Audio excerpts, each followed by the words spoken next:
주님의 고난을 묵상하며 주님의 부활을 기다리는 사순절을 보내고 있습니다.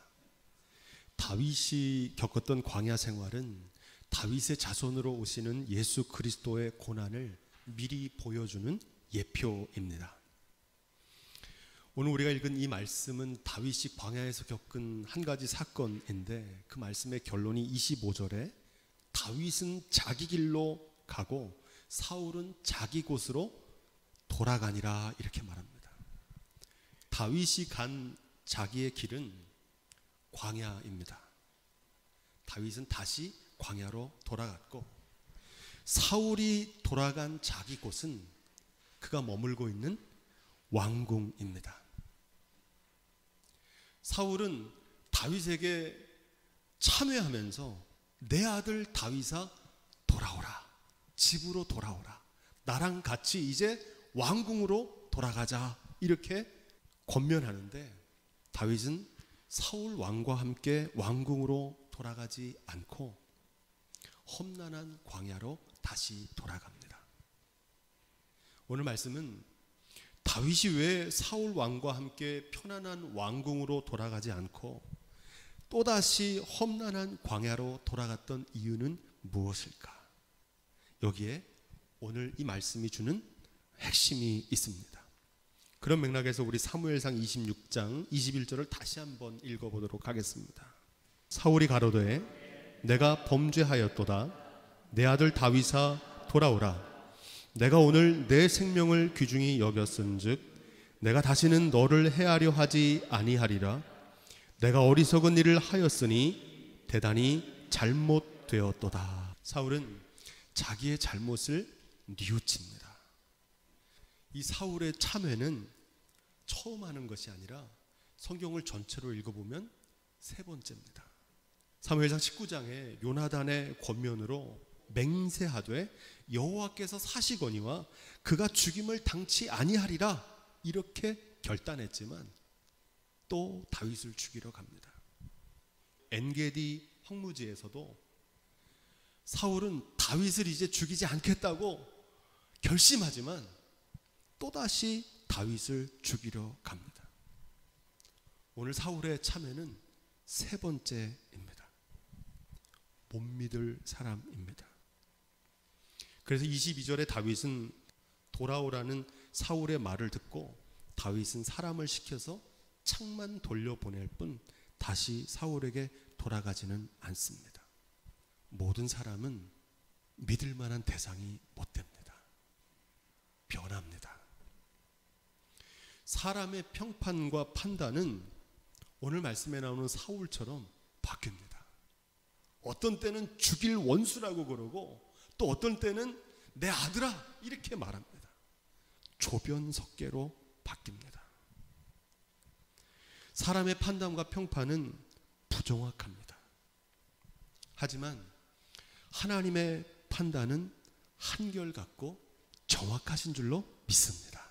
그래서 신앙생활은 사람의 판단과 평판이 아니라 우리의 중심을 보시는 한결같은 하나님 앞에서 우리의 중심과 삶을 날마다 반듯하게 세워나가는 데 있는 줄로 믿습니다. 다윗이 이렇게 했던 이유가 23절에 나오는데, 다윗의 중심은 여호와께서 각 사람에게 그 의와 신실을 갚으실 거라고 믿었습니다. 다윗은 사울 왕을 의지하지 않고 하나님을 의지하고 있는 것입니다. 사울 왕만이 아니라 사람은 의지할 대상이 못 됩니다. 믿음의 대상이 될 수 없고 믿을 만한 존재일 수가 없다는 사실입니다. 오늘 많은 사람들이 세상에 믿을 건 돈밖에 없다, 물질에 대한 굉장한 믿음을 가지고 살더라고요. 그런데 물질만큼이나 사람들이 의지하는 대상이 있는데 사람을 그렇게 의지하더라고요.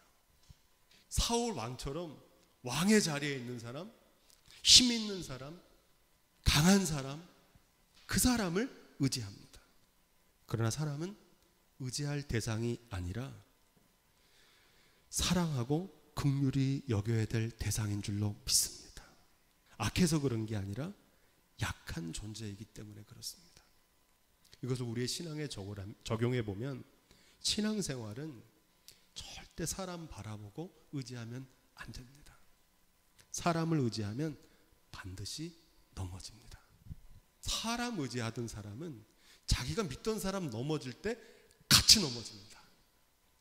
경험에서 나온 얘기입니다. 우리가 의지하고 신뢰할 분은 오직 하나님 한 분뿐이신 줄로 믿습니다. 그래서 다윗은 하나님만 의지하고 있는 겁니다.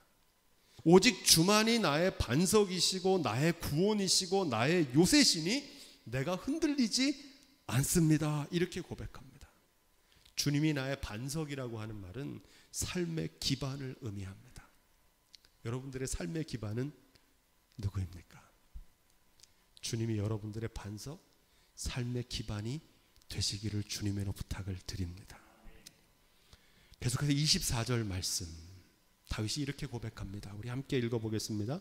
오늘날 왕의 생명을 내가 중히 여긴 것 같이 내 생명을 여호와께서 중히 여기셔서 모든 환난에서 나를 구하여 내시기를 바라나이다. 사울을 살려준 이유가 사울이 죄가 없어서가 아닙니다. 다윗은 하나님을 경외했기 때문입니다. 마태복음 25장에 예수님께서는 너희 중에 지극히 작은 자 하나에게 한 것이 곧 나에게 한 것이다 이렇게 말씀하십니다.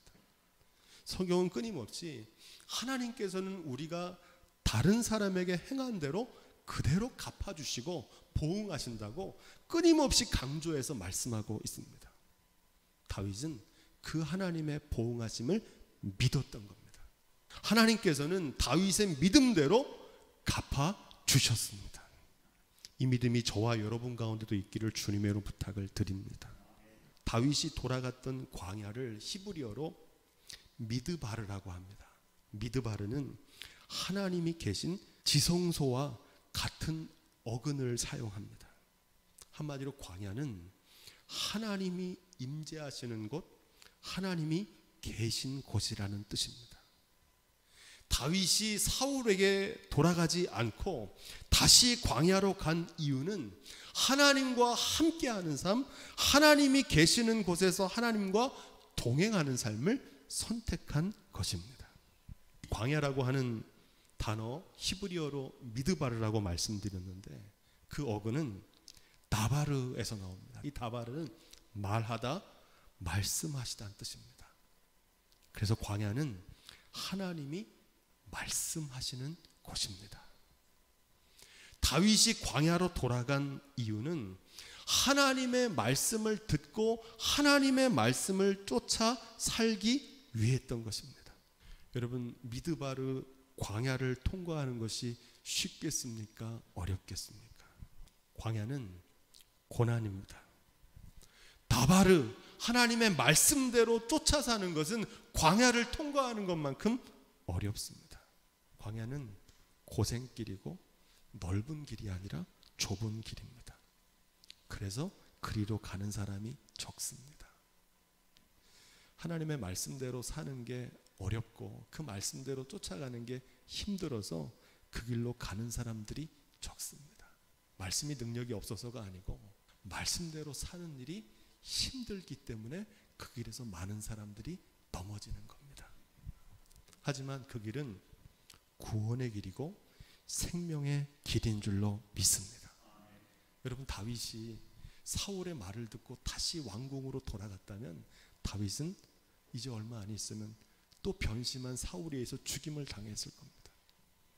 그러나 하나님의 말씀을 쫓아서 광야의 길을 선택한 다윗은 마침내 하나님의 때에 승리와 생명을 얻게 된 줄로 믿습니다.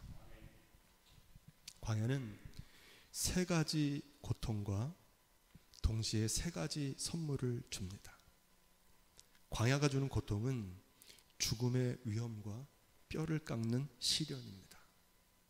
한마디로 광야는 괴롭습니다. 두 번째, 광야가 주는 고통은 내일에 대한 불확실성입니다. 예측 불가한 상황이기 때문에 불안하고 두렵습니다. 세 번째, 광야가 주는 고통은 세상으로부터의 철저한 단절, 고독입니다. 광야는 외롭습니다. 동시에 광야가 주는 세 가지 선물도 있습니다.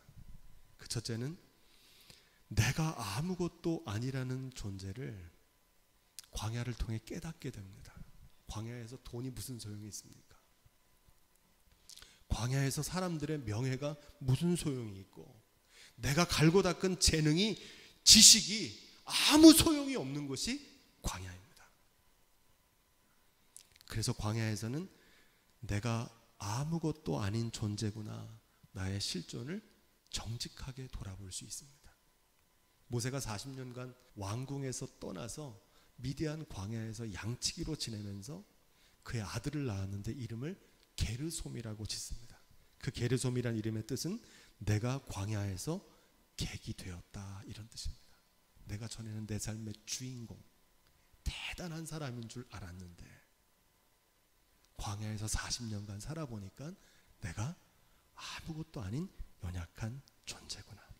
광야가 주는 또 하나의 선물은 먹고 마시고 숨쉬는 지극히 당연하고 평범했던 일들이 얼마나 소중한 일이었는지를 깨닫게 됩니다. 부족함을 모르고 자란 아이는 결코 행복할 수 없습니다. 광야가 주는 마지막 선물은 하나님을 바라볼 수 있는 믿음의 눈이 열립니다. 여러분, 하늘의 별 평상시에는 볼 수가 없잖아요. 광야를 다녀온 분 얘기를 들어보면 하늘의 별들이 광야에서는 볼 수 있다고 합니다. 왜 그렇습니까? 주위가 캄캄하고 어둡기 때문에 찬란한 하늘의 별빛을 볼 수 있는 것처럼 광야를 통과할 때 보이지 않던 하나님을 보는 믿음의 눈이 열리게 된다는 사실입니다. 하나님을 경외하는 믿음을 갖게 된다는 겁니다. 다윗이 화려한 궁전이 아니라 광야로 나간 것은 오직 하나님만 바라보는 삶을 선택한 것입니다. 제가 지금 여러분들에게 말씀드렸던 광야가 주는 세 가지 고난, 광야가 주는 세 가지 선물은 제가 20년 동안 강릉에서 목회하면서 깨달은 사실입니다. 광야는 단순히 거친 사막이나 기후, 지역만을 말하지 않습니다. 광야는 아무것도 없는 곳입니다. 아무것도 없기 때문에 오직 나 자신과 하나님만 바라볼 수밖에 없는, 하나님만 의지할 수밖에 없는 공간이 광야입니다. 그래서 광야는 하나님을 만나는 장소입니다. 앞서 말씀드린 대로 모세는 40년 미디안 광야를 통해서 위대한 이스라엘의 영도자가 되었고, 출애굽한 이스라엘 백성들도 40년 광야 생활을 통해서 하나님의 백성으로 단련되고 성숙해서 약속의 땅에 들어갔습니다. 예수님께서도 40일간 광야의 시험을 마귀에게 받으신 후에 권능으로 공생애를 시작하셨습니다. 사도 바울도 아라비아 광야에서 3년간 머무른 후에 결국 위대한 전도자로 거듭나게 되었습니다. 믿음의 조상 아브라함은 어떻습니까? 본토와 친척과 아비의 집을 떠나서 광야에서 아브라함은 믿음의 조상으로 쓰임받게 된 줄로 믿습니다. 광야에서 하나님의 사람으로 변화되는 겁니다. 여기 예외는 없습니다. 여러분, 십자가 없는 기독교가 가능합니까? 고난이 없이는 영광도 없고 광야 없이는 성숙도 없는 겁니다. 그래서 광야를 지날 때 이 광야가 빨리 지나가기보다는 광야를 통해서 하나님을 만나게 되기를 기도하시기를 주님으로 부탁을 드립니다. 오늘 우리가 읽은 누가복음 1장 80절 말씀은 세례 요한의 어린 시절에 대한 짧은 기록입니다.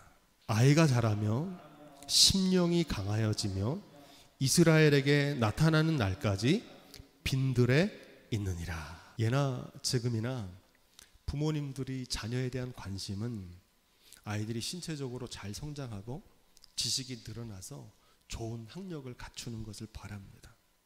그래서 아이들의 건강과 아이들의 학습을 위해서는 관심을 많이 갖습니다. 지나칠 정도로. 하지만 아이들의 심령에 대해서는 관심이 없습니다. 아이들의 영혼, 아이들의 마음에 어떤 생각을 가지고 살고 있는지에 대해서는 관심도 없습니다. 자녀들뿐만 아니라 오늘날 많은 현대인들은 우리의 마음과 심령에는 별로 관심이 없고 몸에만 열중하며 살아갑니다. 그 이유는 물질적인 필요가 채워지면, 세상적인 지식이 많아지면 마음은 저절로 행복해질 거라고 생각합니다. 근데 이게 심각한 착각입니다. 그래서 오늘날 물질적으로도 풍요하고 학력도 높은 지식사회를 살아가지만 마음의 병을 겪고 살아가는 현대인들이 많은 이유가 여기에 있습니다. 성경은 건강하고 행복한 삶을 위한 우선순위를 마음과 영혼, 심령에 두고 있습니다. 그래서 요한 3서 1장 3절에서 이렇게 증거합니다. 우리 따라해 보겠습니다. 사랑하는 자여, 내 영혼이 잘됨 같이. 뭐가 잘 돼야 됩니까? 영혼이. 너의 영혼이 잘됨 같이 내 범사가 잘되고 강건하기를 내가 간구하노라, 이렇게 말합니다. 이 순서가 중요합니다. 사람들은 범사가 잘되고 강건해지면 영혼은 저절로 잘된다고 생각합니다. 그런데 성경은 그렇게 말하지 않고 내 영혼이 잘된 같이 범사가 잘되고 강건해질 것이라고 약속합니다. 이 지혜가 저와 여러분 가운데 있기를 주님으로 부탁을 드립니다. 오늘 본문의 말씀은 아이가 자라며 심령이 강해졌다, 이렇게 말합니다. 심령의 강함이라고 하는 건 우리의 마음 속에 있는 지혜와 용기와 열정입니다. 삶에서 만나는 실패를 극복하는 힘이 있는데 이것을 동기라고 합니다. 영어로 모티브라고 하는데 그 심령의 강함을 얻게 되었다는 겁니다. 인생의 참된 목적과 꿈을 갖는 내면의 성숙을 의미합니다. 사람은 떡으로만 사는 것이 아니고 하나님의 입에서 나오는 말씀으로 우리의 삶을 살아가게 되는 줄로 믿습니다. 왜냐하면 인간은 물질적이면서 동시에 영적인 존재이기 때문입니다. 몸을 위해서 영양을 공급하고 숨을 쉬고 호흡을 해서 운동을 할 때 우리의 몸이 건강해지는 것처럼 마음에도 양식을 공급하고 규칙적으로 그 마음이 운동하지 않으면 그 마음이 쇠약해질 수밖에 없다는 겁니다. 성경은 몸은 중요하지 않고 마음만 중요하다고 말하지 않습니다. 몸과 마음의 균형 잡힌 건강한 삶을 우리에게 가르치고 있는 줄로 믿습니다. 여러분, 신앙생활의 목적은 뭐겠습니까? 심령이 강해지는 내면의 성숙을 이루는 것이 신앙생활의 목적입니다. 그런데 오늘 안타깝게도 많은 사람들이 신앙의 목적도 영혼이 잘 되는 게 아니라 몸이 잘 되고 세상적인 일들이 잘 되는 수단으로 신앙생활을 오해하는 사람들이 있습니다. 오늘 말씀에 이 세례 요한이 심령이 강해졌다고 그러는데 어디서 강해졌다고 그럽니까? 빈들에서 강해졌다, 이렇게 말합니다. 이 말씀이 중요합니다. 다윗은 광야에서 하나님과 동행하면서 내면의 강함을 얻었고 세례 요한은 빈들에서 그의 심령이 강해졌다는 겁니다. 심령의 강함을 얻기 위한 선물을 하나님께서 주셨는데 하나님의 말씀과 기도입니다. 이것은 새가 두 날개로 날듯이 믿음의 성도들이 신앙의 길을 걸어갈 수 있는 두 날개입니다. 마음의 양식인 하나님의 말씀을 먹어야 삽니다. 기도는 호흡이라고 말하는데 요즘 많이 쓰는 말로 유산소 운동이라고 생각하시면 됩니다. 기도해야 기도의 호흡으로 건강한 삶을, 심령의 강함을 얻을 수 있다는 겁니다. 세례 요한의 빈들, 다윗이 광야는 특정한 장소가 아니라 하나님과 대면할 수 있는 마음의 빈 공간입니다. 예수님께서는 이런 공간을 뭐라고 말씀하셨냐면 골방이라고 말씀하셨습니다. 마태복음 6장 6절에 너는 기도할 때에 내 골방에 들어가 문을 닫고 은밀한 중에 계신 내 아버지께 기도하라. 은밀한 중에 보시는 내 아버지께서 갚으시리라. 여기서 이 골방은 어디입니까? 혼자 있는 빈방이 아니라 광야, 하나님과 대면하는 장소를 말합니다. 이 골방에서 우리의 심령이 강해진다는 겁니다.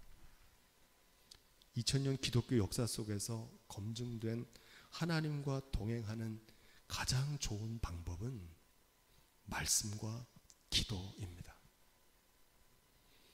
하나님의 말씀을 읽고 준행하는 것과 규칙적인 하나님과의 영적인 골방 기도가 우리의 심령을 강하게 하는 줄로 믿습니다.